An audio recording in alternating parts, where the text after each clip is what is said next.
നിങ്ങൾ ആർക്കെങ്കിലും ക്യാഷ് കടം കൊടുത്തിട്ടുണ്ടോ? ആ കൊടുത്ത ക്യാഷ് തിരികെ കിട്ടിയില്ലെങ്കിലും കോടതിയിൽ പോയിട്ട് പ്രത്യേകിച്ച് കാര്യമൊന്നുമില്ല. അങ്ങനെ ഒരു വിധി ഹൈക്കോടതി പുറപ്പെടുവിച്ചിട്ടുണ്ട്. ഈ വീഡിയോ ഇപ്പോൾ തന്നെ സേവ് ചെയ്ത് വെച്ചോളൂ, ആവശ്യമുള്ളവർക്ക് അയച്ചു കൊടുക്കുകയും ചെയ്തോളൂ. പത്തനംതിട്ട സ്വദേശിയായ ഒരു വ്യക്തി മറ്റൊരാളിൽ നിന്നും ക്യാഷായി കുറച്ച് എമൗണ്ട് കടം വാങ്ങുകയും സെക്യൂരിറ്റി ചെക്ക് കൊടുക്കുകയും ചെയ്തിരുന്നു. ഇപ്പോൾ സെക്യൂരിറ്റി ചെക്ക് മുടങ്ങിയത് കാരണം കേസ് കൊടുക്കുകയും വിചാരണ കോടതി തടവും പിഴയും വിധിക്കുകയും ചെയ്തു. ഈ വിധിയെ റദ്ദാക്കിക്കൊണ്ടാണ് ഹൈക്കോടതി ഇങ്ങനൊരു വിധി പുറപ്പെടുവിച്ചത്.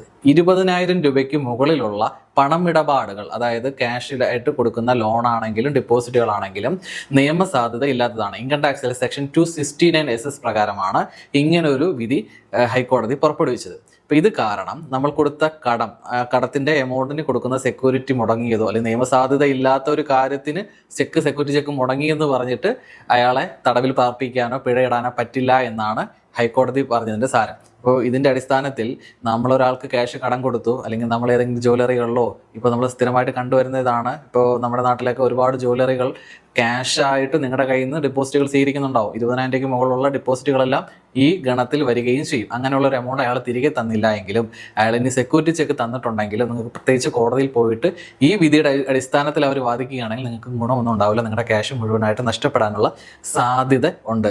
സോ ഇതിൽ നിന്ന് മനസ്സിലാക്കേണ്ട ഒരു കാര്യം, നിങ്ങൾ കടം കൊടുക്കുകയോ കടം വാങ്ങുകയോ എന്ത് ചെയ്താലും അത് ബാങ്ക് അക്കൗണ്ട് വഴി ട്രാൻസ്ഫർ ചെയ്യുകയും തിരിച്ചു വാങ്ങുകയും ചെയ്യുക. നിയമം ഇങ്ങനെയാണ്.